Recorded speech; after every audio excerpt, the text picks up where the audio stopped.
Membership sign-in may seem like just another insignificant process and not a crucial aspect of the annual meeting, but nothing could be further from the truth. A well-executed registration can help set a positive tone for the entire annual meeting. This is one of the first impressions the membership receive when they arrive, and an excessive waiting and disorderly sign-in can cast a less than positive light on the proceedings. This less than positive light can be magnified if the membership is riled up about some other association matter. Waiting in a long line to perform a mundane task such as signing one's name is never conducive to cheering people up. Think of the line at the DMV.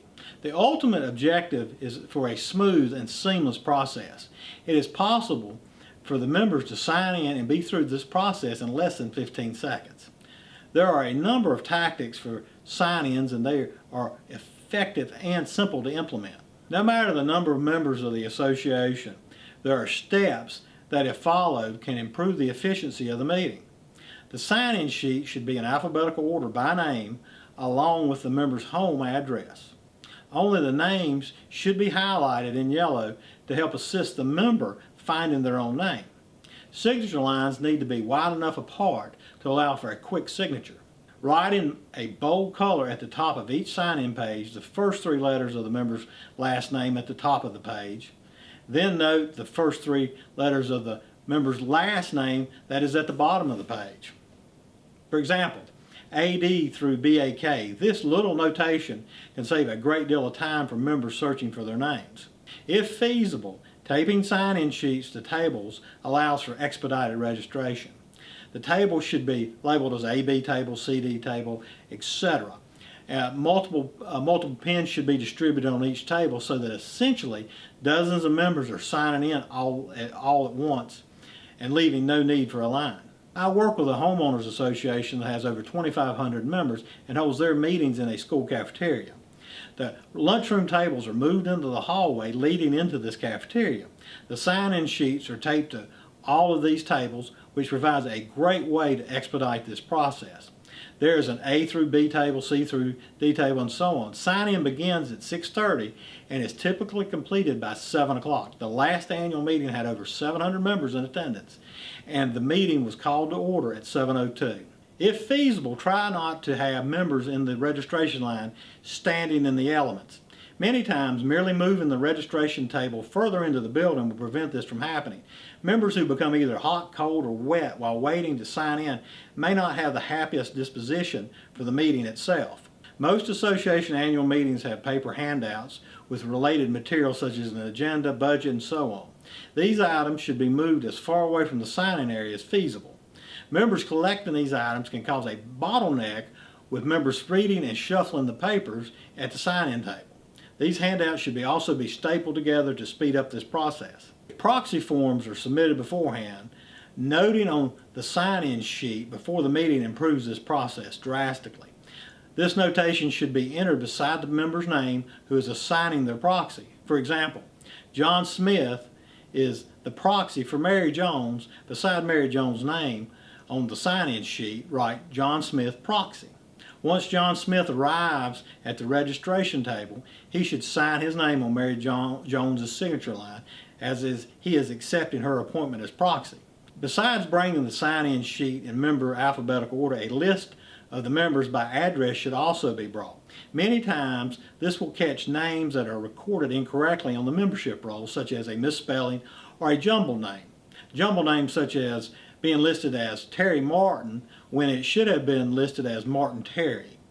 This street address list will also catch when the membership roll has not been updated with a new homeowner. What can be done when people arrive at the annual meeting and they are not on the membership roll? Having access to the internet to check the county's Register of Deeds website sometimes does not help due to a lag time between a home sale and the site being updated. Issues could arise about the timing of when a home legally transfers ownership. In some states, a home is legally transferred at the delivery of the deed or when the deed is recorded. And in some states, it may be lawfully transferred at closing. Other issues arise around special types of home purchases, such as an installment contract to purchase. While the buyer in an installment contract may have equity in the home, typically the name on the title or deed is still in the legal owner's name. The association's attorney may need to clarify ownership in these cases in certain states. In the event a name is not on the membership roll because of a possible error or unrecorded real estate transfer, the board can implement a rule for provisional ballots.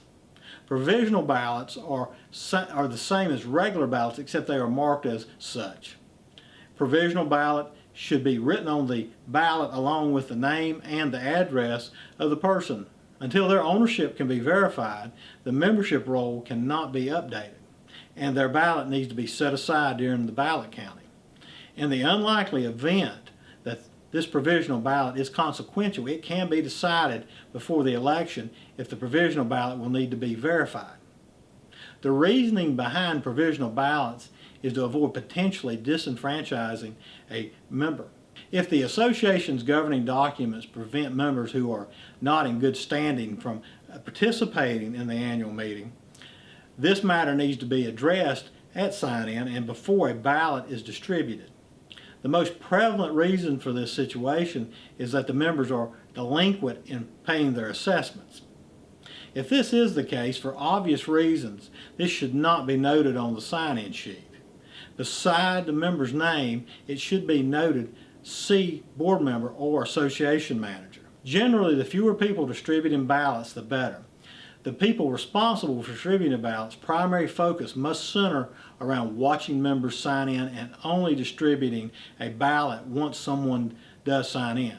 This particular process is crucial to the integrity of the election. If a member owns multiple homes or a member has a substantial number of general proxies, it is usually acceptable to provide one marked ballot noting such. For example, the ballot can note in the top portion 14 votes.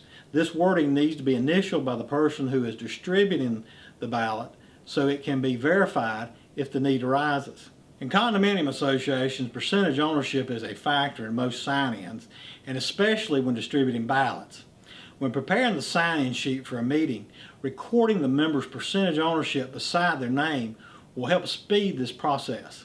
By doing so, all the person who is distributing ballots must do is look for the percentage ownership beside that member's name once the member has signed in. However, this data pre-filled in will aid in that calculation of quorum as well. Another good practice is having pre-printed ballots with the percentages already written at the top of the ballot. This can be done with individual ballots noting 1% ownership at the top. It can also be done with ballots listing all the percentage ownerships with the ability to mark or circle the ballot recipient's percentage. The person distributing the ballots will be responsible for noting the corresponding percentage when handing out the ballots. The sign-in is the first impression the membership have upon arrival, and if being handled smoothly, it can set a positive tone for the entire meeting.